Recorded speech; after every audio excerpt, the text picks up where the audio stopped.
Bueno, ¿qué tal? Encantada. Yo soy Natalia Suárez, soy la responsable de la oficina de Madrid y llevo la parte económica de los proyectos de Bolivia, Salvador y Senegal de Medicus Mundi. El motivo de la charla es un poco contaros el viaje, los proyectos que hacemos en Bolivia a través del viaje que hemos hecho de supervisión a finales de agosto y principios de septiembre, ¿vale? Entonces os contaré un poquito en qué consisten los proyectos, así un poco por encima, y para que veamos también y conozcamos un poco más de la realidad de Bolivia, ¿vale? Bueno, en principio nosotros en Bolivia trabajamos en esta zona, que es el Chaco Chuquisaqueño, y en esta zona que es el norte de Potosí, ¿vale? Y además tenemos un proyecto ahora en La Paz, a las afueras de La Paz, en un municipio que se llama Mocomoco. Se llama así, ¿eh? O sea, a mí cuando nos lo dijeron, vamos a trabajar en Mocomoco, nos sonó raro, pero es así. Entonces, bueno, os voy a contar, como os digo, el viaje de supervisión que hicimos. En principio volamos desde España hasta Santa Cruz, y desde Santa Cruz cogimos un coche y nos fuimos, así nada más llegar a las 5 de la mañana, hasta Camiri, y de Camiri después ya ingresamos al día siguiente en esa zona, que es una zona bastante aislada, con carreteras no demasiado buenas. Santa Cruz hasta Camiri es una carretera medianamente buena y el resto ya es absolutamente rural y montañoso.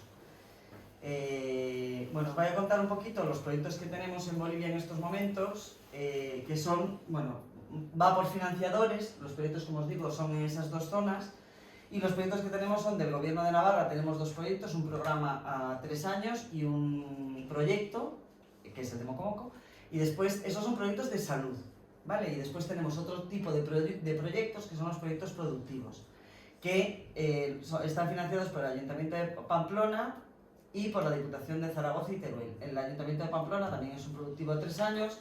Como veis, bueno, pues ya son unos presupuestos majetes, ¿vale? Para poder ir trabajando. Bueno, los primeros proyectos que os vamos a presentar son los del Chaco. Como os decía, viajamos desde Santa Cruz. El Chaco es todo esto. El Chaco Chuquisaqueño es esta zona de aquí, ¿vale? Que son Monteagudo, Villavaca, Guacareta y Huacaya, ¿vale? Y Macharetí, son estos municipios de aquí, ¿vale? Entonces nosotros vamos a trabajar centrados en esta zona, que es esta zona de aquí. El resto del Chaco, bueno, el Chaco, a ver, porque esto lo digo que va lento, ¿eh? O sea, ahí. El Chaco es, perdón, así, quiero decir, es, aunque os parezca mentira, de las zonas más verdes. Es verdad que nosotros hemos ido en época de sequía, que es el invierno allí. Yo normalmente a Bolivia solemos viajar una vez al año. Nunca había viajado en época de invierno, y aluciné con la sequía. O sea, después veremos una foto desde el aire, ves ríos y ríos y ríos absolutamente secos. O sea, es sequísimo. Entonces, esta es una zona que vendría a ser la Andalucía nuestra, por así decirlo, ¿vale?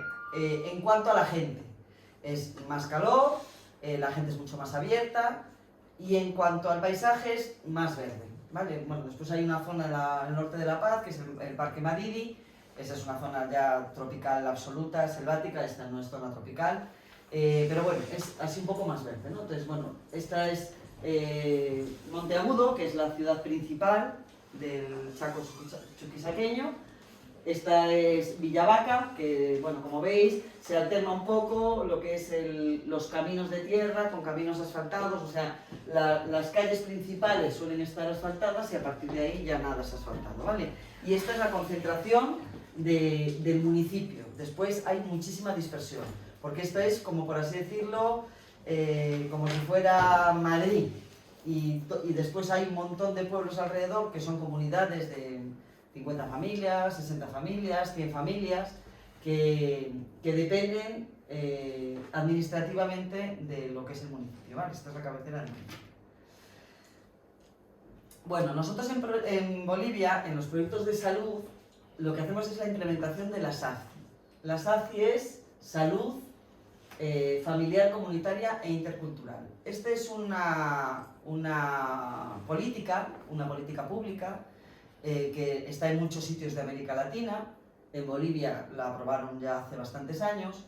El tema es que hicieron una teoría de cómo debía ser la salud, pero no la aplicación práctica de cómo debía ser esa salud, ¿vale? O sea, ellos dijeron, no, pues está muy bien, tiene que ser una salud comunitaria, donde la comunidad haga prevención y no solo una política pública basada en la prevención, no solo en la sanación. Hay que cuidar a la comunidad y al individuo, y además tiene que ser intercultural. En Bolivia hay mucha medicina tradicional, depende de la zona, pero suele haber parteras, médicos tradicionales y mucha creencia en la medicina tradicional. Entonces la SACI lo que pretendía, o lo que pretende, es integrar estas dos medicinas, la biomedicina, que es la medicina nuestra, la que normalmente utilizamos aquí, y la medicina tradicional, unirlas. Ahora os contaremos un poco cómo se hace esta unión, que parece así como un poco raro. Yo la primera vez que lo oí dije, ¿cómo?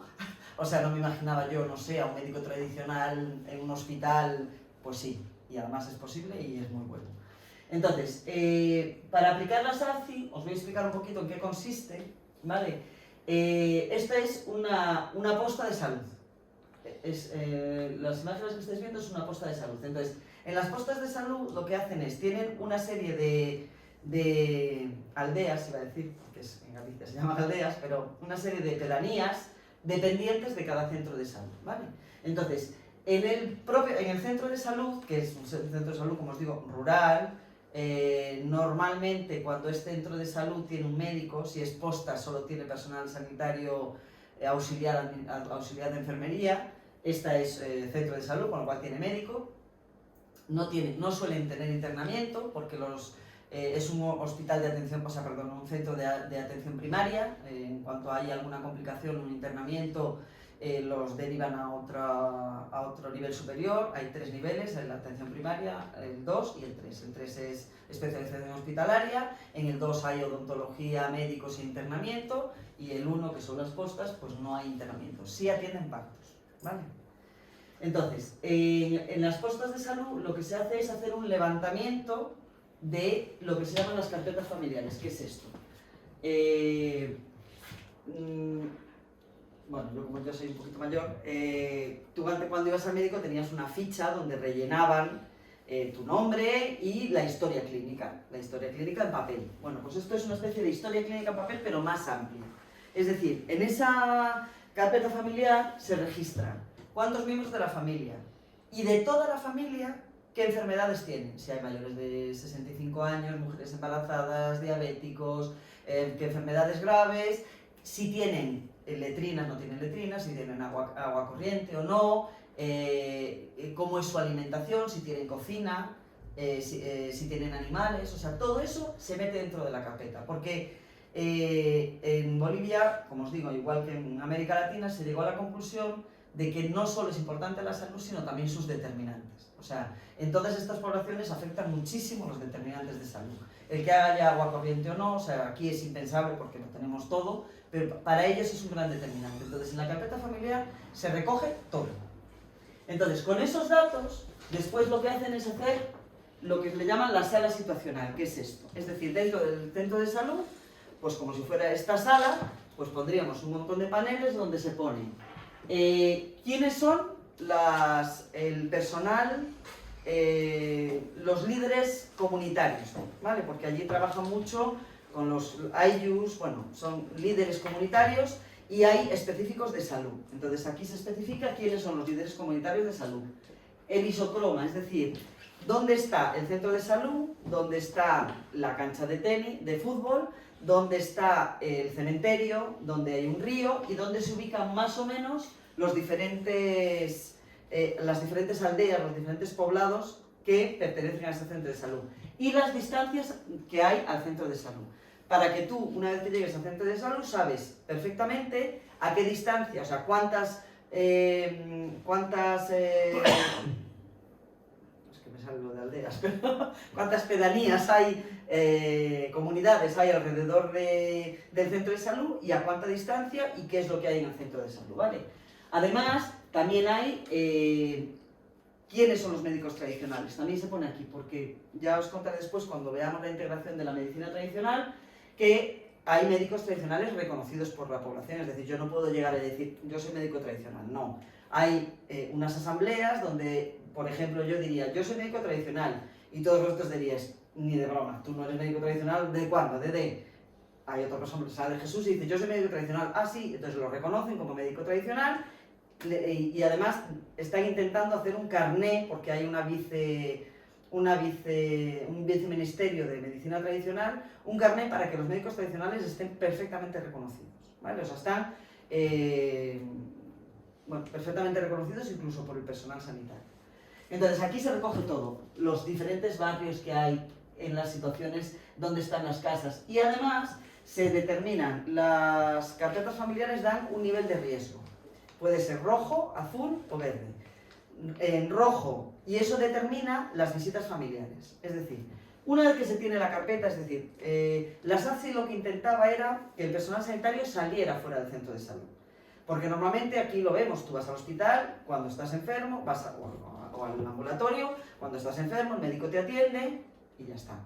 Hay alguna visita familiar, también hay visitas aquí, pero allí normalmente, como las distancias son tan grandes y las necesidades tantas, no todos tenían vehículo, no todos tenían moto o ambulancia para poder desplazarse, entonces era intramuros. Entonces la SACI lo que decía es, no, el personal de salud de las zonas rurales tiene que salir fuera del centro de salud. Entonces, ¿qué es lo que se hace? Se va casa por casa, se queda con los líderes comunitarios y les dice, a ver, el día 26 de noviembre a las 5 de la tarde va a ir el personal de salud a tal comunidad.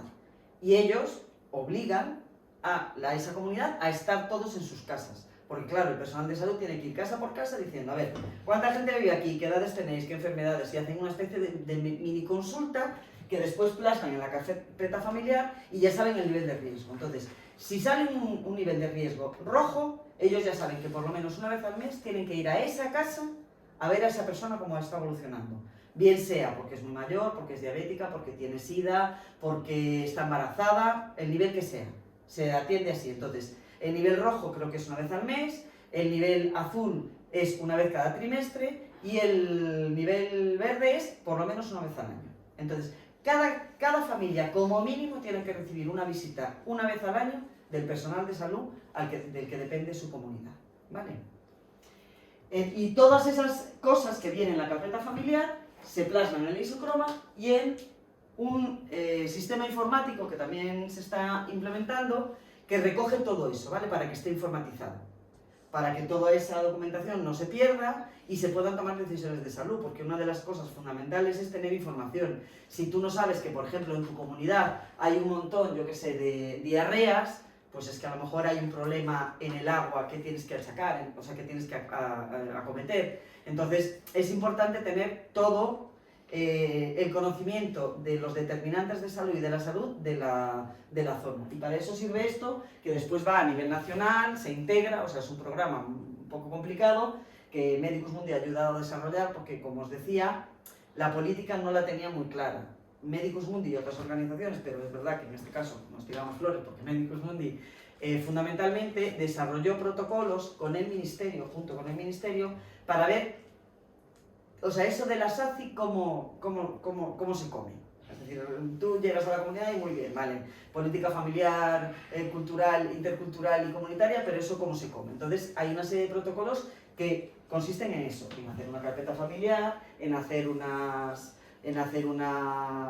salas situacionales, en tener un sistema informático, un sistema de visitas y todo eso irlo recogiendo año a año y actualizando la carpeta, ¿vale?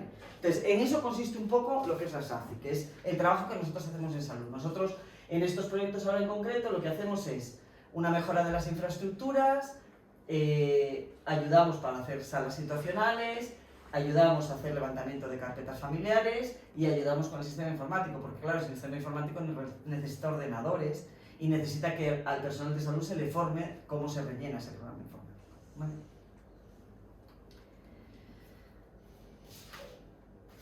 Bien, como os digo, en la política SACI tiene varias patas y una de ellas es la mejora de las infraestructuras.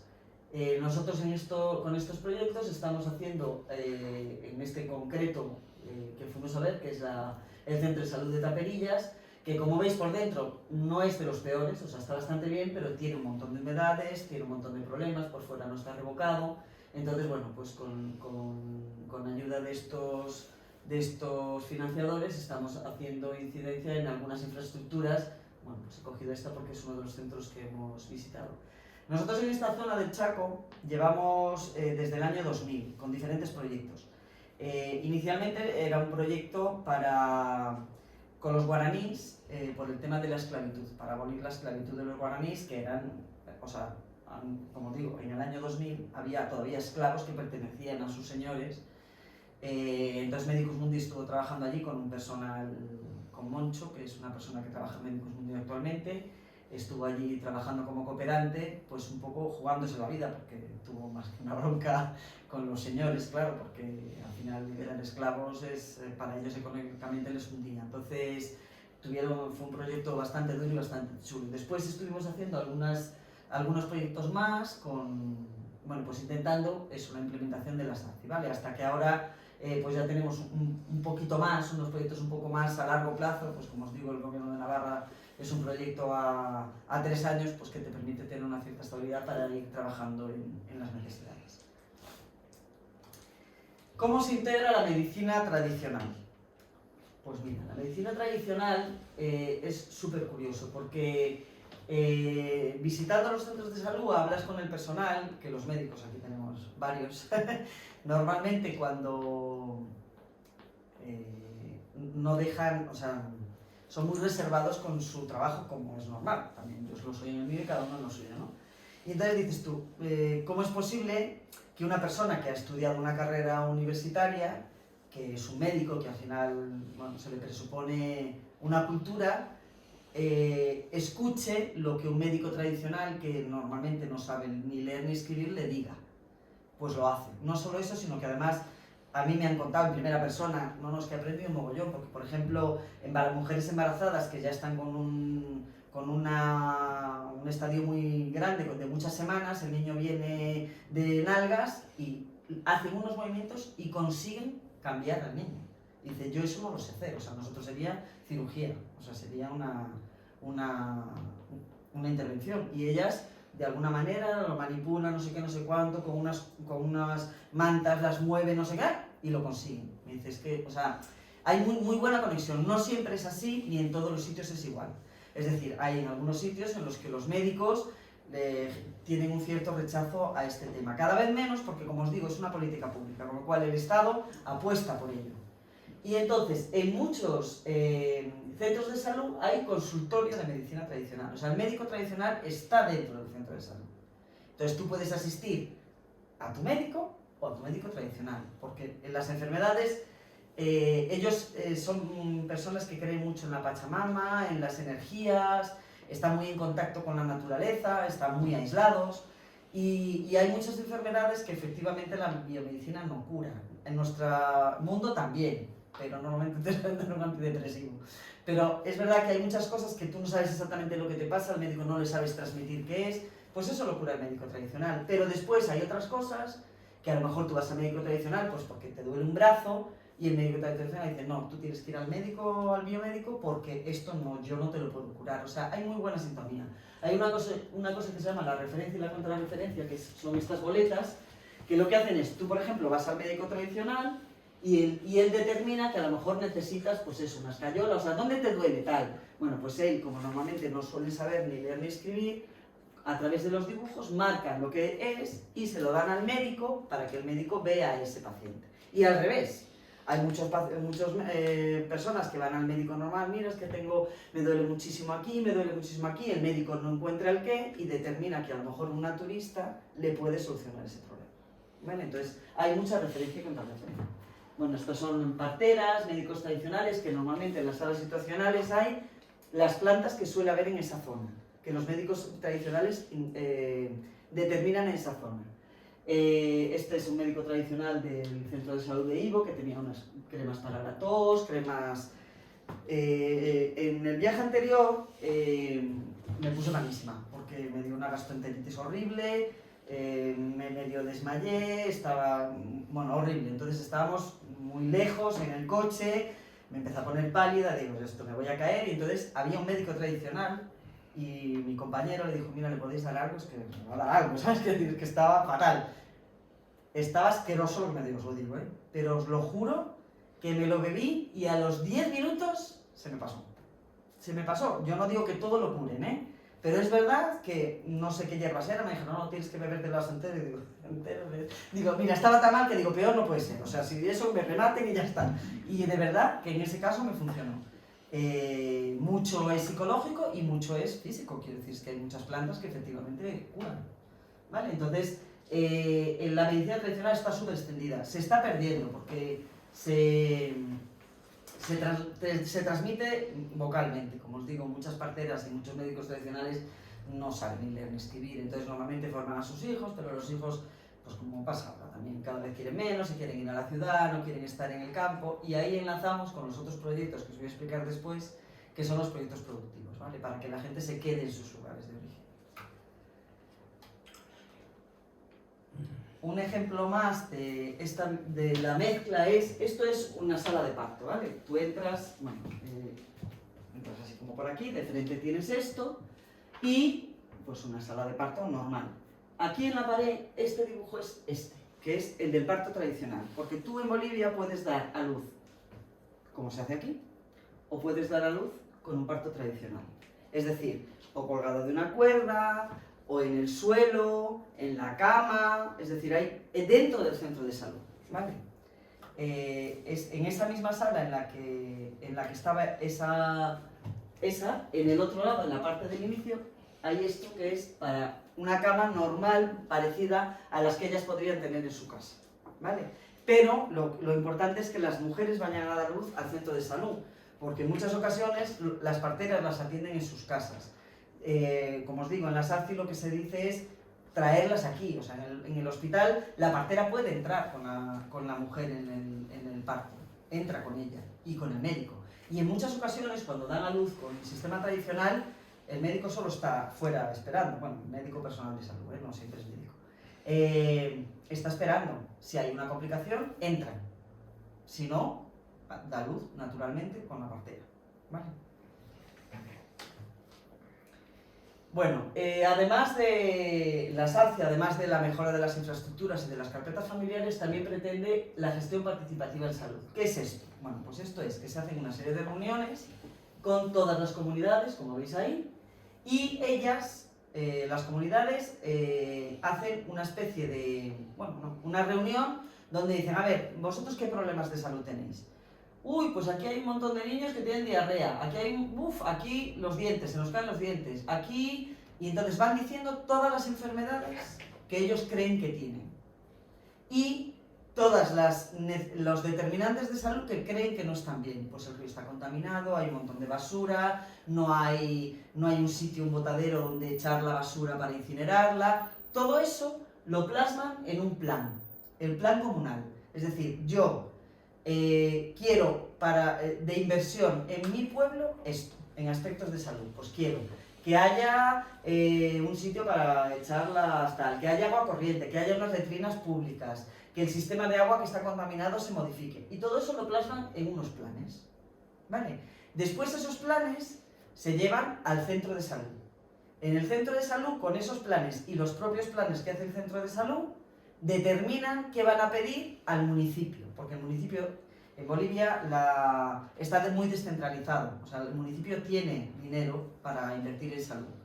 El ministerio también, pero fundamentalmente quien más dinero tiene o quien más invierte en salud es el ministerio, está descentralizado. Entonces, con todo esto, se determina una vez cada año cuáles son las prioridades más prioritarias y se llevan a ese plan municipal donde se determina, bueno, pues el año que viene vamos a invertir en esto, esto y esto, pero es la propia gente la que dice lo que cree que falta en sus comunidades. Porque muchas de las veces es que no se sabe. Nosotros, por ejemplo, ahora en lo del Moco Moco, hemos hecho un plan, una consultoría para hacer un levantamiento de exactamente qué es lo que se necesita. Porque en la SACI lo que dice es, cada centro de salud tiene que tener un nebulizador, una cama de no sé cuál, o sea, te dice el material que tiene que tener, qué equipamiento mínimo tiene que tener.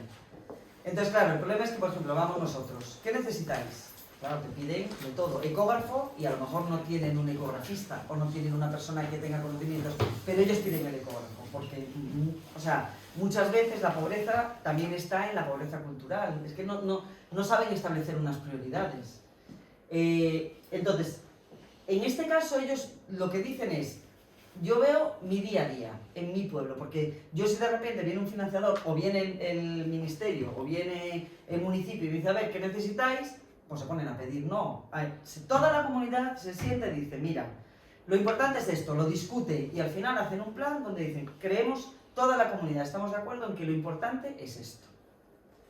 Y es como si en una comunidad de vecinos dijéramos qué es lo importante para nuestro barrio y del barrio lo lleváramos al ayuntamiento y el ayuntamiento nos dijera, bueno, pues tenéis este dinero, vale, pues este año vamos a hacer en este barrio esto, esto y esto. Es absolutamente participativo, porque Bolivia es súper participativo. Y entonces nosotros también apoyamos estos planes, porque claro, para juntarse la gente tiene que caminar horas, cuando llegan al plan muchas veces llevan su propia comida, pero a veces nosotros les damos un pequeño refrigerio, porque es importante que vayan. Y para ir, ellos tienen que dejar de cultivar su tierra, tienen que dejar a sus animales en sus comunidades. A lo mejor esto se hace en un sitio que está a 5 o 6 horas de donde ellos viven. Con lo cual es muy importante que vayan. Entonces nosotros apoyamos estos planes comunales. Uy, perdón.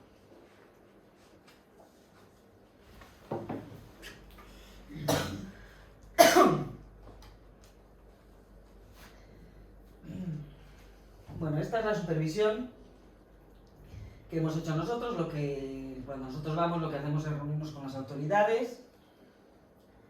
Es muy protocolario, no os lo voy a negar, quiero decir que al final allí además habla todo el mundo. Tú te sientas allí, pues en esa reunión quedamos 10, hablamos los 10. Quiero decir, no se andan con chiquitas y cada uno interviene 1, 2 o 3 veces. O sea, en eso son como muy protocolarios. Y después también asistimos a centros de salud para ver un poco, pues eso, las inversiones en equipamiento que habíamos hecho, si están bien hechas o no, si lo están cuidando, pues un poco para ver que el dinero llega bien y se mantiene, porque mucho del problema que tienen en estos países, más África que América Latina, es el mantenimiento. Nosotros a veces somos un poco injustos, y decimos, es que claro, compras una cosa y no... A ver, también hay que entender que el calor y la lluvia deterioran muchísimo. Yo, por ejemplo, en el Centro de Salud de Monteagudo nos contaban que tenían ahí el material.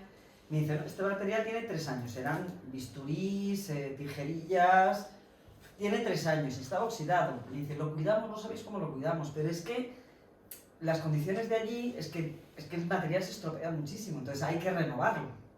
Entonces, es verdad que es un problema del mantenimiento, nosotros siempre insistimos en que tienen que mantenerlo, y más o menos lo hacen, pero bueno, es verdad que es complicado. Este es el Centro de Salud de Taperillas, que también normalmente aprovechan que tienen la visita, que a ellos también les refuerza mucho, pues para hacer la primera piedra, la entrega y todas estas cosas, ¿vale? Y después esa es la personal del Centro de Salud de Leopoldo Guimaldi, creo que era ese. Estas son, consultas. Si queréis, apago las luces, porque me estoy dando cuenta que tenemos aquí a la autometer y se ve mejor sin lujo. Esto es una consulta médica, las enfermeras metiendo la información. Esto es una cosa muy curiosa que nos llamó mucho la atención porque este centro, la verdad es que lo tenía muy bien cuidado.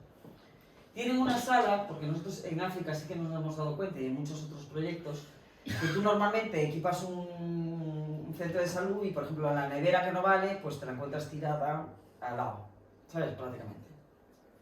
Entonces aquí habían hecho una especie de galponcillo donde guardan todo momentáneamente para después llevarlo a una especie de punto limpio junto, ¿vale? Que eso es genial. Mira, Lourdes, que en Senegal nos llamaba mucho la atención porque en Senegal lo tenían todo tirado. Y la verdad que está muy bien, porque simplemente con un tejadillo y después viene un camión, se lo llevan todo junto y lo reciclan, ¿vale? Y bueno, pues ahí es personal de laboratorio trabajando en el hospital.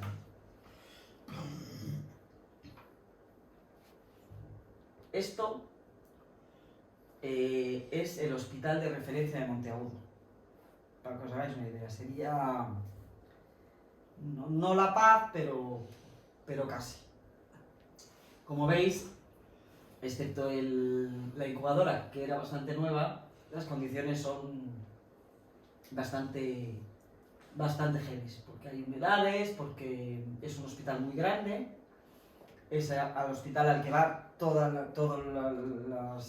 las postas de todo el municipio, que es muy extensivo, mucho personal, y como veis, pues las condiciones no son las mejores. Nosotros siempre trabajamos en la atención primaria. Yo nunca había visto un hospital de Bolivia, porque nosotros solo vemos centros de salud. Y cuando vi dije, pues es que hay postas que están mejor. O sea, es verdad que me llamó poderosamente la atención porque siempre pensé que, bueno, las postas sí, pero que a lo mejor el hospital era otra cosa, porque como os digo, es un hospital muy grande, ¿eh?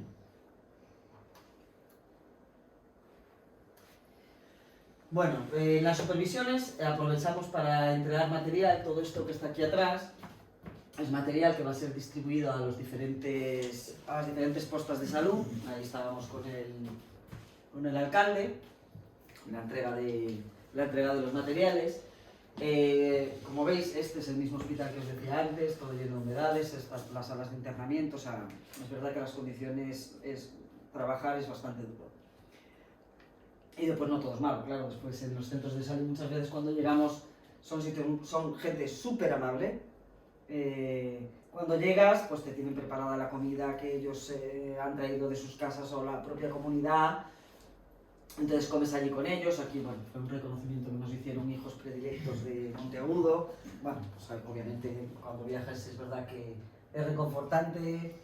Lo primero porque lo agradecen, vamos, más que lo agradecen, lo ves tú, las necesidades que tienen y el bien que hace, lo poco que puedas dar, porque hay muchas veces que dices tú, jo, esto es un granito de arena, hay tanta necesidad que voy a decir, es que esto no pasa, o sea, esto que doy no... Pero no es verdad. Nosotros llevamos en Bolivia muchos años y hemos visto la evolución, y se evoluciona, se mejora, obviamente no solo por nuestro trabajo, lógicamente, por ellos mismos, por la cooperación, porque al final los países evolucionan, pero sí es verdad que hay cambios, o sea, son cambios cortos. El desarrollo, las ONGs que nos dedicamos al desarrollo, el problema es que es muy despacio, lo ves muy despacio, pero sí hay mejoras. Sí hay mejoras. Yo, año tras año, sí es verdad que ves mejoras. Bueno, además en estos proyectos, en estos viajes, también hacemos identificación de nuevas necesidades. Esto es lo que os decía. Ese material que lo veis ahí todo oxidado, me dijo que tenía 2 años, 2 o 3 años. O sea, cada poco hay que renovarlo. Pero, como os digo, no es porque lo mal utilicen. No, lo utilizan bien. Porque es verdad que es muy fácil decir, pero si es que hace 3 años que os compramos ya, pero es que realmente es que las necesidades son muchas. Si nos pusiéramos a analizar aquí pasa lo mismo. Lo que pasa es que aquí hay reposición, cada vez menos, pero hay reposición. Pero es que allí no hay reposición. Entonces, claro, cada vez tú le compras algo, lo ven como agua de mayo y al cabo de unos cuantos años, pues dices tú, jo. Es verdad, como os digo, hay presupuestos y ese sistema de planificación de cuáles son sus necesidades está muy bien, porque es la manera que ellos tienen de decir, no, necesitamos un montón de cosas, pero lo prioritario es esto. Y muchas veces es muy difícil saber qué es lo prioritario. O sea, la madre del cordero, por así decirlo, es qué es lo más prioritario. Dentro de todas las necesidades, ¿qué es lo más prioritario? Y es importante que sean ellos los que lo digan. No voy a ir yo a decirles lo que es prioritario para ellos, no, lo tienen que decir ellos. Bueno, esto era la urgencias del hospital de Monteagudo, que como veis está todo lleno de humedades. Ahí no se ve, pero había un niño pequeño que estaba muy malo. Obviamente no le sacan por fotografía, pero bueno, es una sala de urgencias que, como veis, está lleno de humedades, el aire acondicionado no funciona. Eso es un incinerador que nos pidieron, que ellos más o menos incineran los desechos como pueden, pero claro, el problema es que eso está al lado de la consulta. Entonces dice, claro, los niños en la sala de espera salen y de repente te encuentras a un niño cogiendo una jeringuilla que ha encontrado por el suelo. Entonces, eso tiene que estar aislado con un muro. O sea, son cosas muy básicas, pero muy necesarias, porque eso tampoco cuesta mucho dinero hacerlo. El problema es que, claro, lo que decimos, hago antes esto o arreglo antes el aire acondicionado de la sala de medicamentos que no funciona. Pues es que esa es la otra necesidad. Esto es lo que nos contaban. Ese es el aire acondicionado que tienen para toda esa sala, que es donde tienen todos los medicamentos almacenados. Claro, decían, es que cuando empiece el calor, es que se nos van a estropear todos. Entonces, pues eso, nos pedían un aparato de aire acondicionado. Después la chica que estaba allí archivando todo, tenía una silla para trabajar, que os lo juro que eso era un poco de tortura. O sea, al final vas identificando, es verdad que tú también tienes que establecer tus prioridades, las prioridades de los financiadores, pero bueno, estos viajes están muy bien para ver que se está gastando bien el dinero y para ver de primera mano cuáles son las necesidades que hay en el país. Bueno, esto ya es los proyectos de salud. Ahora, entre comillas, se acaban los proyectos de salud puro y duro y ahora vamos a los proyectos productivos. Lo que hicimos fue volar nuevamente. Volvimos en coche, a ver, hasta Santa Cruz, estos son aproximadamente 8 horas en coche. Y cogimos un avión, nos fuimos a Oruro y de Oruro nos fuimos ya a la zona de Caripullo. ¿Vale? La zona de Caripullo es alta montaña, son 3.600, entre 3.200 y 3.800 metros. ¿Vale? Es un desierto de... un desierto. Mirad, esto es, desde el aire, esto eran cauces de ríos, esto está seco. O sea, todo esto eran cauces secos, absolutamente seco. La desforestación, mira, ayer fuimos a una charla que hablaban de la desforestación en Bolivia. Es una pasada, o sea, se ha ido cortando la madera, ya sabéis que cuando se cortan los árboles, el terreno se vuelve más infértil, hay más derrumbamientos, una cosa lleva a la otra. Bueno, pues todo esto, en Bolivia se ha secado el lago Popó. El lago Popó medía kilómetros y kilómetros y kilómetros, está cerca de donde está el Salar de Uyuni, en Salinas de García Mendoza. Era un lago enorme, pues el cambio climático lo ha secado entero. O sea, yo donde he visto realmente el cambio climático es ahí, y últimamente en España. Que subes en el avión y dices, tú Dios, pero si esto es casi como Bolivia, o sea, es una pasada. Bueno, la zona de esto es Caripullo, es también cabecera municipal, está entre montañas. Caripullo está aproximadamente a 3.300 metros, y mirad las montañas que tienen al lado, o sea, ahí hay unos 8.000 metros o 7.000 metros, son montañas muy grandes. Y esa es la población, o sea, la ciudad importante es Caripullo, que es ese. Después hay, como veremos ahora, comunidades a lo largo de todas esas montañas. Aquí se cultiva la arveja. La arveja es como si fueran guisantes, ¿vale? Que es lo que se va a utilizar para un producto que se llama la calpaguagua, que ahora os hablaré. Entonces, esa es donde está ubicado el proyecto que tenemos, ¿vale? En Caripullo tenemos estos dos proyectos, como os decía antes, el Ayuntamiento de Pamplona, la Diputación de Zaragoza y Teruel. Son dos proyectos productivos que lo que pretenden es reducir... Bueno, eso es una llama monísima que nos encontramos en el camino, porque es zona de llamas. Los cultivos fundamentalmente son arveja, maíz más o menos, y carne de llama.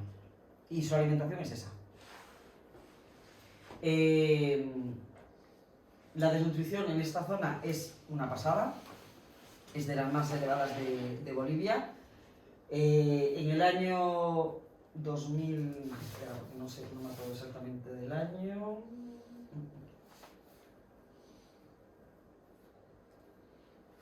En el año 2012, 5 de cada 10 niños tenía desnutrición severa en la zona de Caripullo. El 85% tienen pobreza extrema, o sea, es una zona súper deprimida. Entonces, se les ocurrió al municipio de Caripullo hacer una cosa que se llama la calpaguagua. En Bolivia, como os digo, la desnutrición es generalizada en toda Bolivia. En la zona de Caripullo más, pero en toda Bolivia hay una desnutrición infantil muy severa. Lo que os decía de niños, es de niños menores de 5 años, ¿vale? O sea, 5 de cada 10 menores de 5 años tienen desnutrición severa. Entonces, en Bolivia se puso en marcha una cosa que se llama el NutriBebé. El NutriBebé es un complemento alimenticio que se le da a los niños menores de 2 años para complementarle su alimentación, porque como os digo, la alimentación es muy básica, o sea, fundamentalmente trigo y, cuando tienen suerte, carne de llama. No comen nada más, no frutas, no legumbre, o sea, no más legumbre que... O sea, muy básica, ¿no? Entonces, se les da ese producto en el colegio. Bueno, a los menores de... a los menores de 2 años van al centro de salud y les dan lo que se llama el NutriBebé. El NutriBebé lo produce una empresa que creo que ni siquiera es boliviana, y con productos... Bueno, pues tiene obviamente conservantes, porque normalmente cada saco de NutriBebé dura aproximadamente 2 años, con lo cual tienen conservantes, tal. Entonces se les ocurrió, ¿y por qué no hacemos nosotros un complemento alimenticio con productos de nuestra zona? En vez de comprar el NutriBebé, pues vamos a producir nosotros nuestro NutriBebé. Entonces, hicieron lo que se llama la calpaguagua. Calpaguagua, calpa significa feliz y guagua, niño. Es niño feliz, es un superalimento. ¿De qué está hecho la calpaguagua? Charque de llama, este es el charque de llama. El charque de llama es carne de llama seca, salada, más o menos, carne. Esto es el charque de llama, que también nos saltamos de comer, por cierto. Simplemente lo asan, o sea, lo meten en agua y lo asan en el fuego, y esto es, pues no sé cómo explicaros cómo sería, pues como las costillas de cerdo secas deshilachadas, no sé. Está bueno, o sea, está muy rico. Pero bueno, así como... Bueno, pues con el charque de llama, el maíz, que es el que conocemos nosotros, aunque allí tiene muchas otras especies de... Perdón, el trigo. El maíz, el trigo y la arveja, ¿qué es esto? La arveja también la cocinan, es como guisante seco, lo hacen en seco. Caripullo es la capital de la arveja blanca. Cultiva muchísima arveja en esas montañas que veíais secas, que dices tú ahí no se cultiva nada. Pues sí, cultivan arveja y se les da bastante bien y están bastante buenas, ¿vale? Entonces la secan, y con esos productos, o sea, estos son de la zona, este y este, los cultivan allí. Y esto lo tienen que ir a comprar a una población a 6-7 horas, que se llama Turco, porque allí no tienen un matadero municipal. Entonces, una de las cosas que nosotros hemos metido en nuestro proyecto es un diseño de un matadero para que ellos tengan su propio matadero y no encarecer el producto, porque es un producto que sale bastante barato, porque son productos de la zona. Entonces, si pudieran tener ellos su propio matadero y secar la carne de la llama, ahorraría muchísimos costes. Entonces, la calpaguagua, todo esto se mete en unas máquinas, se tuesta, se muele, y ya sale un polvo que se llama calpaguagua, que lo mezclas con agua hirviendo, y es el complemento alimenticio que están dando a los niños de Caripullo. Caripullo o sea, todo esto empezó en el año 2000, tuvieron esta idea, el municipio, esto no es idea nuestra, esto es idea de la gente de Caripullo. En el año 2000 hicieron esta inversión, estuvieron haciendo pruebas de sabor y vieron que, bueno, pues que podía salir adelante. Se constituyeron como empresa en el 2011, nos pidieron a nosotros también apoyo para que les ayudáramos y a otras cooperaciones. Esta es la fábrica donde se fabrica la calpaguagua, es chiquitita, está absolutamente aséptica. ¿Y qué es lo que tiene de bueno la calpaguagua? Pues muchas cosas. Lo primero, le da recursos al municipio, porque claro, al salir más barato gasta menos dinero en la nutrición de sus niños pequeños, con lo cual le da dinero.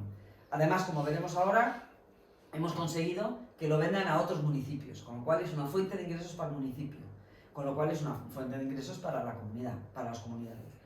Además, los productores, que son gente de la zona, venden sus productos para hacer la calpaguagua, lo cual es una fuente de ingresos también para los productores, tanto de la llama como de la trigo, la arveja y el maíz. O sea, es redondo. La verdad es que es una idea buenísima. Nosotros con este proyecto lo que pretendíamos era consolidar la producción de la calpaguagua, es decir, que la calpaguagua se siga produciendo, aumente la producción, porque claro, la idea es que se convierta, o sea, que ya es en estos momentos, este año se ha constituido como una empresa municipal, con todos los papeles, legalmente constituida, tiene los permisos de sanidad para poder vender, porque claro, esto es un alimento para... El bebé tiene que pasar unos controles de la SENASAG, que es lo que aquí sería, bueno, sí, un control de calidad del ministerio para poder vender productos a niños, ¿vale? Y además, con estos proyectos también lo que queremos es que el municipio sea dinamizador, es decir, no solo... Ya han visto que la Calpaguagua funciona, ya... O sea, lo importante en Bolivia es que la gente no emigre a las ciudades. Ya no te digo fuera de Bolivia, pero no emigre a las ciudades porque se están quedando, pues como pasa en España, se están quedando sin población. Cuanta menos población tienen, menos dinero tiene el municipio para invertir, más problemas de salud tienen porque tienen menos recursos para atenderlos, o sea, es una pescadilla que se mueve la cola. Entonces, lo que consiste es en que la gente se quede, pero para que la gente se quede tiene que vivir de algo. Entonces, nosotros con estos proyectos productivos lo que queremos es no solo reducir la desnutrición infantil, sino además generar una fuente de ingresos que mejore las condiciones de salud de la población, porque al mejorar las condiciones económicas, también mejora la salud de esa población. Entonces, en Bolivia hay una cosa que se llama DEL, que es el Desarrollo Económico Local. O sea, los municipios tienen la obligación de intentar promocionar empresas o iniciativas que generen recursos a la gente de allí. Pero muchas veces, porque tienen un presupuesto, pero muchas veces no saben cómo gastarlo, en qué, están, la verdad, cagados, así, permitidme la expresión, porque lo de la malversación de fondos está súper perseguido. Es decir, en cuanto un alcalde se desvía, ellos tienen control del presupuesto, o sea, la población controla. Ellos rinden cuentas todos los meses de qué es lo que han hecho, no, 2 meses no, cada 3 meses tienen un CAE, qué es lo que han hecho con el dinero. Tanto los centros de salud tiene que rendir el municipio, en qué ha invertido, en qué no, y la población va allí y dice, no, pues esto lo has hecho mal. O sea, en eso por eso os digo que son muy participativos. Pero entonces muchas veces no se atreven a gastarlo porque no conocen el desarrollo de la ley. Entonces nosotros, por ejemplo, con estos proyectos lo que intentamos es enseñarles en qué consiste la ley, qué pueden hacer y qué no pueden hacer, y darles algunas ideas para hacer algunos emprendimientos, ¿vale? Y una tercera pata es, bueno, pues que las familias tengan, o sea, también incluimos una parte de salud, de carpeta familiar, de equipamiento básico de las postas de salud de las zonas en las que tenemos proyectos productivos, ¿vale? En estos proyectos productivos lo que hacemos es el equipamiento. Por ejemplo, la planta de Calpaguagua le hemos comprado una tostadora, o sea, no solo somos nosotros los que participamos en esta empresa, tienen otras cooperaciones, es verdad que la nuestra es la más fuerte. Y entonces, pues eso, les compramos equipamiento porque claro, la producción ha aumentado un montón, o sea, han pasado de producir, no sé, 200 bolsas a 2000, o sea, se ha multiplicado exponencialmente porque hemos conseguido además que vendan a otros municipios. Ahora os cuento esto. Bueno, además, con este proyecto también estamos intentando formar a los productores en conocimientos mínimos para que ellos puedan vender sus productos, ¿vale? Conocimientos mínimos de contabilidad, de planificación, de siembra, de lucha contra el cambio climático, es decir, cómo hacer el riego por goteo, cómo poder estructurar las cosas. Tenemos a nuestro personal que está trabajando en estos proyectos, son ingenieros agrónomos bolivianos, entonces un poco para las plantas de allí, cómo se hacen, cómo mejorar la producción, pues un poco para mejorar y mucho encaminado hacia las mujeres, porque, bueno, no es ninguna novedad, en Bolivia obviamente la mujer tiene un papel... Sí, es que iba a decir secundario, pero o sea, está invisibilizada. El que manda es el hombre, bueno, como era aquí hace unos años. Entonces, pero tiene mucho potencial porque tienen una personalidad muy fuerte. Entonces nosotros lo que intentamos es empoderarlas para que se atrevan a hablar y que se atrevan a decir lo que piensan, que se atrevan a tener emprendimientos para tener una solvencia económica, que vendan, que produzcan, que tengan unos talleres de costura o de producción, artesanía, bueno, un poco para que lideren un poco el tema productivo en el... Entonces, es verdad que nuestros talleres están muy enfocados a mujeres, también obviamente asisten hombres, pero intentamos fomentar sobre todo el liderazgo de las mujeres, ¿vale? Y eso, se les da unos pequeños cursos, pues para que ellos también pierdan un poco el miedo, porque mucho es, bueno, yo es que no sé, yo es que, yo que sé, claro, muchos son alfabetos, no saben leer ni escribir, les supera. Entonces es verdad que con estos cursos pues se atreven ya, pues mira, con esto pequeño puedo hacer aquí y tal, y va viendo nuevos emprendimientos. También les ayudamos a participar en ferias, es muy importante porque es la manera que tienen para vender su producto. O sea, allí suele haber una feria municipal, aparte de otras departamentales, entonces nosotros pues eso, les ayudamos en el transporte hacia allí, en hacer una cartelería, en decirles cómo más o menos tienen que vender su producto, pues para que ellos también le pierdan un poco ese miedo y se atrevan a asistir a las ferias y tengan esos ingresos, ¿vale? Además, bueno, ha habido una campaña de promoción de la carpa guagua que ahora os enseñaré para que se venda la carpa guagua en otros sitios, para que Caripullo se reconozca como centro de la desnutrición cero, pues es un poco la seña de identidad de Caripullo sea la carpa guagua y la desnutrición cero, y la arveja, ¿vale? Porque son sus potenciales, entonces es importante fomentar sus potenciales para que se creen iniciativas. Se han hecho 5 planos de negocio para asociaciones de productores, es decir, con sus productos, decir, a ver, qué es lo que falla, qué es lo que necesitas en tu cadena de producción, qué quieres hacer para vender, dónde lo quieres vender, pues un poco enseñarle todo el proceso, desde que cultiva hasta que vende, cuál es la cadena, el plan de dónde falla, qué equipamiento necesitaría, pues un poco ayudarles en ese sentido, ¿vale?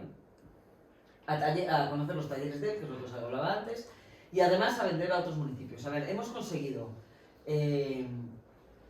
con el proyecto que el municipio de Caripullo venda al municipio de Chayanta y de Arapampa la carpa guagua en vez del Nutribebé, lo cual quiere decir que ya hay 2 municipios más que están sustituyendo el Nutribebé por la carpa guagua, lo cual significa una fuente de ingresos enorme para Caripullo.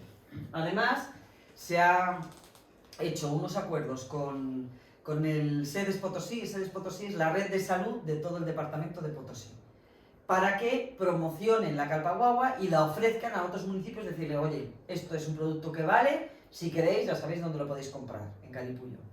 Y además se va seguramente a firmar este año otro acuerdo con el municipio de Sacaca, también para venta de la carpa guagua, y los mineros, esto es muy curioso porque los mineros de una mina que tiene una explotación cerca de Caripullo, tienen también un elevado índice de desnutrición, porque claro, se alimentan mal, están en la mina, y han descubierto en la carpa guagua que les gusta. Y además les aporta los nutrientes, con lo cual los adultos están comprando la carpa guagua como complemento alimenticio para ellos. Porque es verdad, yo la probé, bueno, a ver, entre nosotros, muy buena no está, pero se conoce que ellos sí están acostumbrados a ese sabor y les gusta. Bueno, es verdad que le querían meter ahora un poco de miel, que también lo producen en la zona, para endulzarlo un poco y darle un poquito más de rollo. Pero bueno, parece que les gusta, o sea, las pruebas de sabor que han hecho están muy aceptadas en la población. Y esos son los acuerdos a los que se han llegado para la venta de los productos, con lo cual estamos súper contentos porque, claro, es una empresa en toda regla ya. Estos son los folletos que se han creado con una consultoría para la promoción de la carpa guagua, para la empresa municipal Carpa Guagua de Caripullo, los niveles nutricionales, cómo se produce, la planta, como veis, siempre nosotros entramos en la planta, te disfrazan de arriba abajo, o sea, lo tienen súper pulcro, ¿eh? Todo, guantes, no sé qué, mascarilla, gorro, botas, un traje especial que te ponen las botas, no sé qué, no sé cuánto, y entras allí aséptico total. O sea, es verdad que la tienen muy, muy bien montada, porque si no, no pasa los controles. Bueno, este es otro folleto que hemos hecho también con una consultoría para intentar, porque con estos proyectos, además de la carpa guagua, también lo que intentamos es que haya una alimentación más saludable, que haya más variedad, es decir, que haya producción de hortalizas, de verduras, que complementen un poquito más su dieta, porque ellos tradicionalmente, como os digo, comen arveja, charque y maíz, y su dieta es esa, es una dieta muy pobre, y tienen muchos problemas de nutrición. Entonces lo que estamos intentando es, lo primero, promocionar la lactancia materna hasta los 6 meses. Y lo segundo, intentar que haya introducción de legumbres, introducción, ya veréis ahora, de pescado incluso, para que la alimentación sea un poquito más diversificada. Y después, esta es la promoción de Caripullo, tierra de la arveja blanca y la carpa guagua. Como veis, ahí están las fotos de la arveja, veis que es el maíz nuestro, lo que pasa es que normalmente lo seca, ¿vale? Entonces, bueno, pues por la promoción de la alimentación saludable y todo esto. Además del proyecto de la carpa guagua, también nosotros tenemos proyectos de salud, ¿vale? Es decir, también tenemos en esta zona la actualización del software que os decía antes con el ASACI, las sesiones educativas y visitas para hacer las campañas. Me olvidé deciros antes que cuando se hacen las visitas familiares, además de hacer una pequeña consulta, les dan también unas charlas de salud. Por ejemplo, con el tema del COVID, les daban unas charlas de cómo prevenir el COVID, qué es lo que tenían que hacer, sistema de alejamiento, porque claro, la información a ellos no les llega de la misma manera que a nosotros. Son, como os digo, poblaciones muy alejadas, muchas de ellas no tienen electricidad, los caminos son, doy fe, truculentos como ellos solos, y ellos tampoco tienen vehículos, es decir, es verdad que pasan autobuses cada cierto tiempo, pero bueno, son poblaciones que están absolutamente aisladas, ¿vale? Entonces les dan unas charlas de salud de lo que toque en ese momento. He de deciros que, por ejemplo, en Bolivia ya hay una elevada tasa de vacunación, están con la 3ª vacuna y la vacunación la verdad es que sorprendentemente elevada. Sorprendentemente elevada. Yo, por ejemplo, cuando volví, yo tengo solo 2 vacunas porque cuando me iba a vacunar de la 3ª cogí el COVID y cuando me iba a volver a vacunar de la 3ª me volví a coger el COVID. Entonces cuando fui no pasó nada, yo enseñé tal y a la vuelta me dijeron no tienes las vacunas. Y digo, no, pero es que tal, ya, pero entonces nada. Gratuitamente te hacían un test de antígenos y ya te dejaban montar. Quiero decir que lo tienen, o sea, el tema del COVID lo tienen bastante bien montado. Y es verdad que allí la población es una población mucho más joven que la de Europa y la incidencia del COVID fue elevada, pero el índice de mortalidad no fue tan elevado, ¿vale? Porque son poblaciones muy jóvenes. Bueno, entonces eso, aprovecha para hacer las charlas educativas cuando se hacen las visitas familiares, se promociona la lactancia materna hasta los 6 meses y el consumo adecuado de la carpa guagua. Bueno, esto es, la zona de Caripullo es una zona guaraní. Esta es una comunidad guaraní, esta es su casa, o sea, es eso.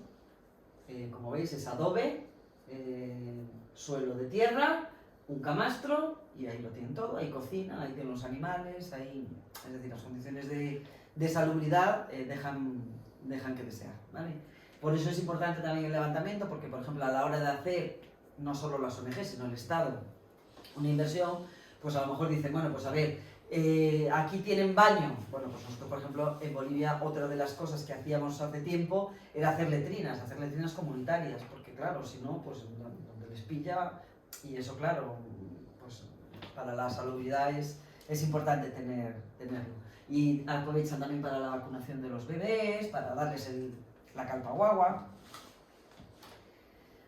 Bueno, además de estos proyectos, del proyecto de la carpa guagua, como os digo, también hay otros emprendimientos que además, la verdad es que yo en este viaje me he llevado una gran satisfacción porque a iniciativa de las personas que están allí trabajando, de Neil, que es, como os digo, una persona boliviana, que es ingeniero agrónomo, que lleva muchos años trabajando con nosotros, ha fomentado la diversificación de otros productos. Por ejemplo, todas estas son colmenas, porque allí hay muchas abejas. Entonces, la producción de miel la hacían de una manera muy artesanal y muy poca gente.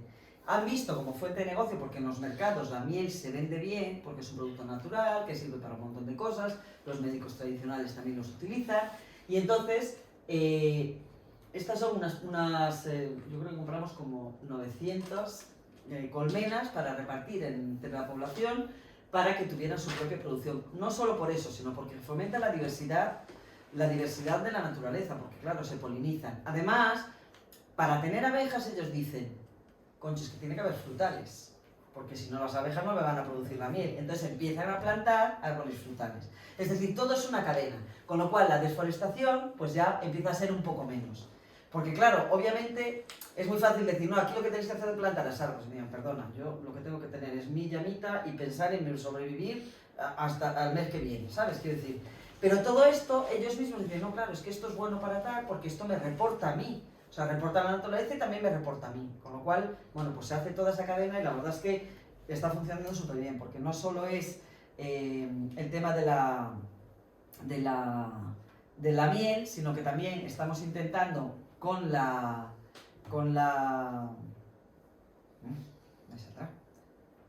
el proyecto,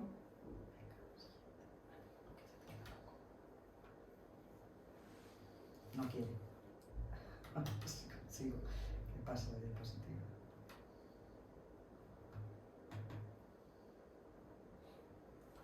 No quiere. Ahora. Bueno, además, eso, estamos intentando diversificar y el consumo de hortalizas. Y han visto que el ajo se da muy bien. Es una producción que ellos no tenían. Normalmente ellos no producían ajo. Pero han visto que el ajo en la zona del altiplano, no es altiplano exactamente, pero bueno, a elevadas... este pueblo estaba a 3.600 más o menos, o Vicera es. Que se daba muy bien, y entonces esta es plantación de ajos que en muy poquito tiempo tienen unos ajos así de gordos, o sea, es una pasada, orégano, y entonces han diversificado la producción de alimentos. Es verdad que no saben muy bien qué hacer con el ajo, porque claro, no entra dentro de sus platos tradicionales. Y entonces nosotros decíamos, nada, no os preocupéis, nosotros vamos a mandar un recetario que en España el ajo se nos da muy bien. Pero también hay otra iniciativa que es las truchas, ahora os lo contaré. Y entonces decíamos, mira, trucha, ajo, esto va genial. Entonces es verdad que ellos mismos están viendo, fundamentalmente es una zona súper seca, porque como podéis ver aquí, o sea, todo esto es montaña súper elevada, el río pasa como por ahí atrás, y aquí, aunque no lo parezca, han metido riego. Con unos aspersores han conseguido que en estas laderas de la montaña haya riego. De tal manera que han empezado a plantar árboles frutales. Y aquí también tienen riego, que lo traen de pequeñas atraídas que hay de vertientes de las montañas. ¿Vale? Entonces, aunque es una zona súper seca, es verdad que por las atraídas y por las vertientes han conseguido tener agua. Entonces, por ejemplo, ahí utilizan el riego por goteo, porque como es una zona muy desértica, y el ajo además tolera muy bien el frío, porque es una zona súper fría. Súper fría. ¿Vale? Bueno, esta es la plantación de orégano que ya les estaba saliendo. Entonces, como veis, las condiciones son, o sea, es pedregal, la tierra no es muy rica, pero se les da bien. Entonces están consiguiendo descubrir productos que también pueden además vender, porque son novedosos y a la gente les llama la atención, los pueden vender en las ferias, los dan a conocer, y entonces están desarrollando un poquito su economía. Esta es la otra iniciativa que os decía, que es las piscifactorías. Y dices tú, ¿cómo hay en medio? Puedo ver. Bueno, pues este señor, que se llama Escolástico, es un súper emprendedor, es una pasada el tío. Uy, ahora pasa a todo leche. No, vete para atrás. Escolástico es uno de los que ha adquirido... Bueno, las colmenas las compramos nosotros y ellos, ¿eh? Es decir, es a medias. No es que nosotros les compremos las colmenas, no, ellos aportan también, porque también es importante que ellos aporten parte del dinero, porque así mantienen... quiero decir, lo que te cuesta al final lo cuidas más y lo valoras más. Es así, eso nos pasa también a nosotros, ¿eh? Quiero decir que al final, cuando algo te cuesta, lo valores más. El primer coche que te compras, que te lo ahorras allí de estudios, lo valoras muchísimo. Entonces, es verdad que cuando algo te cuesta, lo valoras más. Y es verdad que nosotros intentamos siempre que ellos pongan su contraparte. Escolástico, como os digo, ha puesto dinero para poner las colmenas, tiene colmenas, y además se ha sumado a esta iniciativa, que también es una iniciativa de la persona que tenemos allí, de Ney, de hacer una piscifactoría. Es decir, ellos lo que han hecho es comprar los alevines en Chile, se han ido a formar a Chile cómo cuidar los alevines de trucha, se los han traído y han creado esas piscinas con esta vertiente, que aquí se ve chiquitita pero es bastante grande, alimenta a estas piscinas con estos tubos de PVC que les han hecho unas ramificaciones para que tengan oxígeno, y ahí tienen las truchas, y las han empezado a vender. Entonces, esta zona se está convirtiendo en una zona turística, entre comillas, para ellos, y la gente va a comprar truchas, porque además están viendo que es una fuente de ingresos, aparte de diversificar la alimentación. Pues claro, ellos el pescado no lo ven ni de lejos. Con lo cual, pues tienen esa opción que es fuente de ingresos y además diversifica su alimentación. Es verdad que van a tener un problema, porque la piscifactoría esta está montada como, no es exactamente porque está en este lado, ¿no? Pero como por aquí. Y nosotros decíamos, Escolástico, cuando venga el río, se lo va a llevar. Ya le pasó, porque esto también se tiene que aprender, claro, ellos no nacen aprendidos. Perdona. Ellos no nacen aprendidos, entonces este señor se compró, la montó con su hija, él es viudo, tiene 3 hijos, 2 hijos se fueron a La Paz y está otro con él que le ayuda, y entonces con la iniciativa montó las piscinas, aprendió cómo se cultivaban y con la primera riada se llevaron todos los alevines.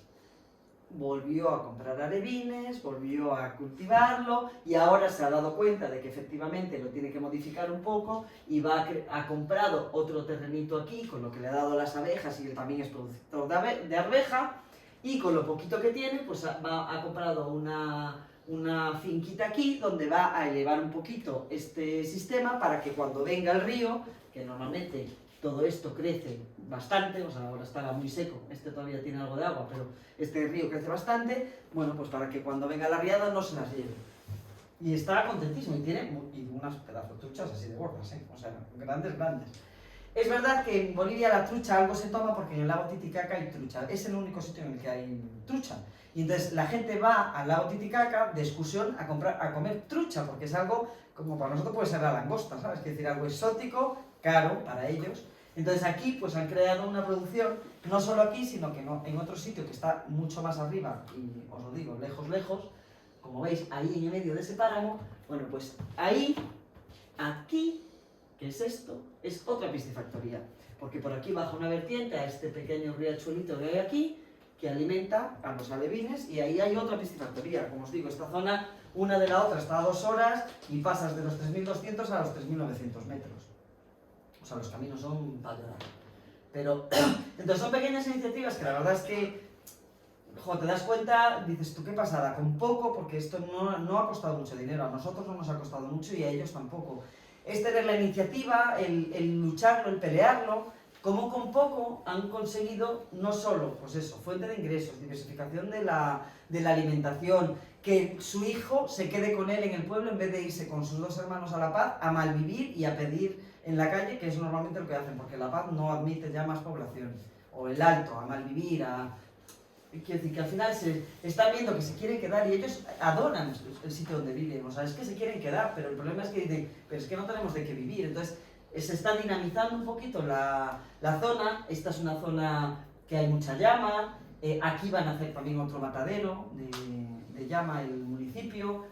Bueno, pues poco a poco ves como con pequeñas iniciativas se van sacando las cosas. Después además, ya estoy acabando, Después además nos reunimos con este grupo de mujeres, mira, este es Ney, el super Ney, que es el que tiene todas estas ideas. Estos son un grupo de mujeres que esta señora de aquí es abogada y están intentando, se han constituido como empresa y están intentando comercializar, son tejedoras, están intentando comercializar los productos esos que tejen, porque yo creo que más adelante hay un dibujo, cómo hacen todavía la lana, la hacen con la rueca. O sea, ves a la señora que está todo el rato, y ves cómo va saliendo la lana, es súper sorprendente. Entonces ellas tienen esa iniciativa. Y además, esta señora que está aquí, bueno, aquí también nos dieron un reconocimiento, esta es la alcaldesa, es la primera alcaldesa, es la alcaldesa de Caripullo. Es la primera mujer alcaldesa que hay en Potosí de la historia. Con lo cual, bueno, pues parece que también está empezando a salir un poco, ya se atreven a hablar más, ya... Bueno, como os digo, las cosas cambian un poquito. Esa es la nueva planta de la Calpaguagua, que tienen un edificio a medio construir, que consiguieron con una financiación de no sé quién, pero no tenían dinero para acabarlo, está ahí a medio construir. Bueno, entonces vamos a ver si les apoyamos un poco para que puedan por lo menos hacer la obra fina y... Porque claro, sí, es verdad que si la producción aumenta mucho, necesitan más máquinas, necesitan más espacio, necesitan más personal. Esa parte, o sea, el personal de la planta lo paga el municipio, ¿eh? Nosotros simplemente hacemos una pequeña dotación porque todo lo que hacemos en Bolivia siempre queda en manos de ellos. Es decir, nosotros vamos y nos vamos, no nos vamos a quedar eternamente. O sea, si hacemos un hospital tiene que estar asumido por el Ministerio de Salud. Si apoyamos la planta del Calpaguagua, el municipio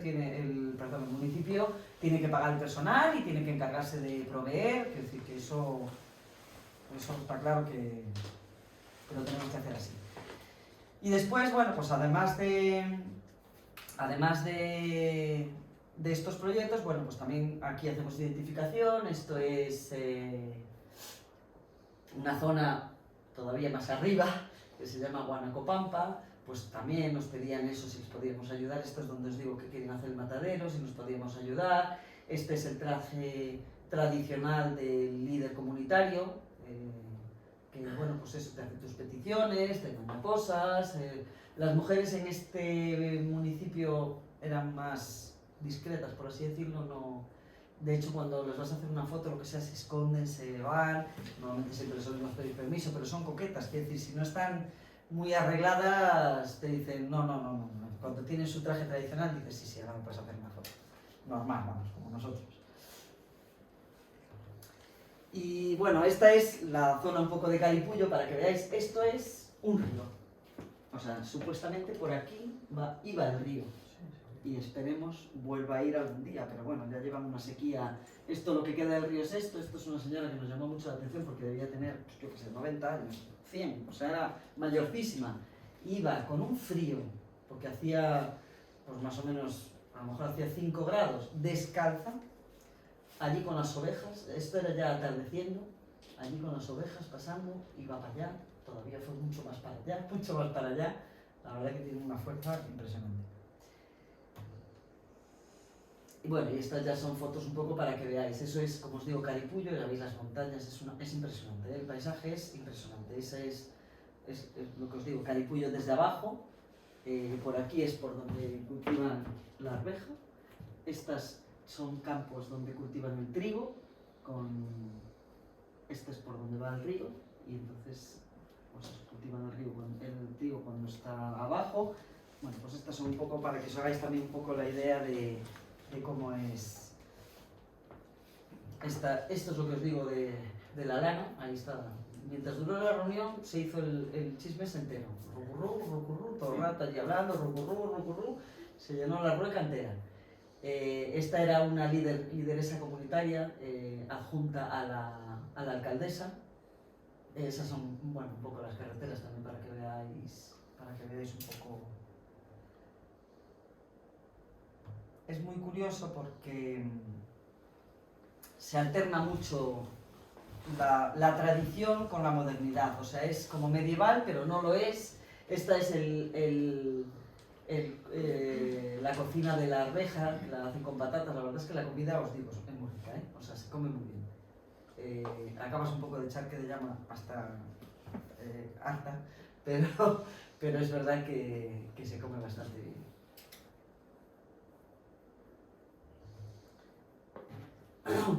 Esto es San Pedro de Buenavista, que también es otra zona en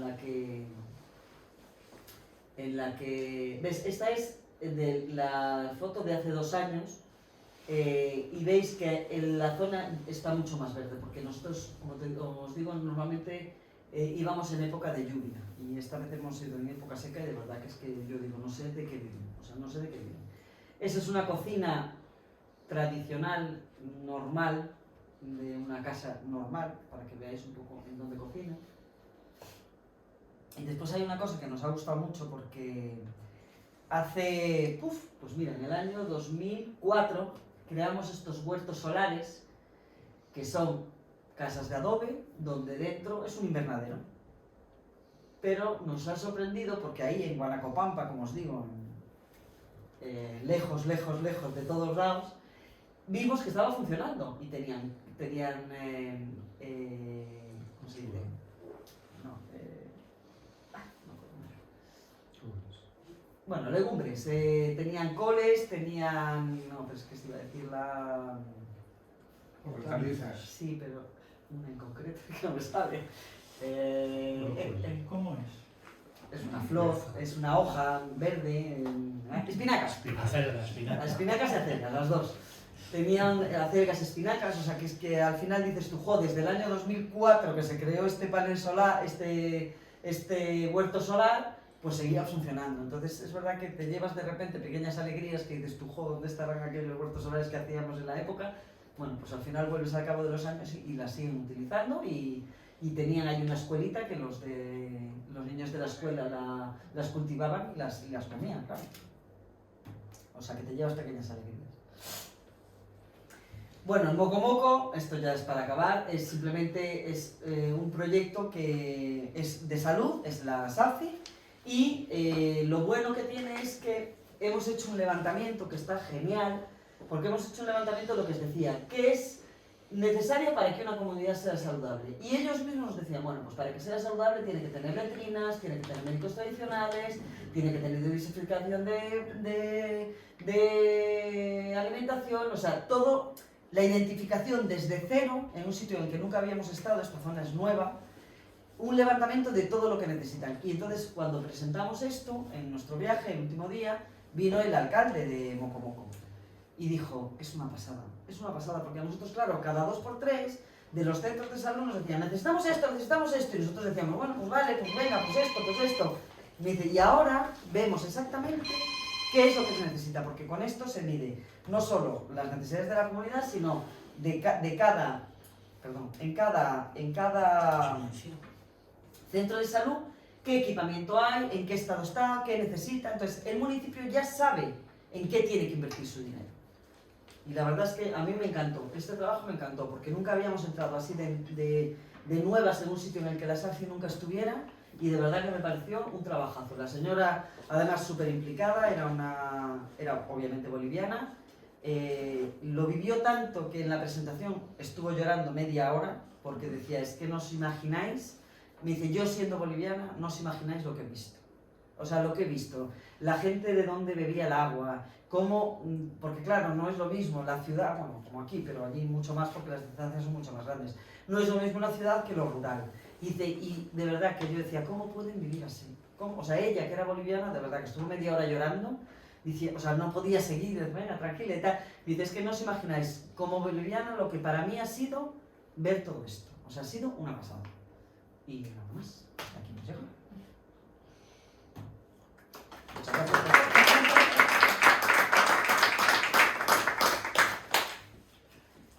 Te voy a hacer una pregunta, Natalia. Es que había una cosa que al principio de tu charla has comentado. La fusión entre la medicina tradicional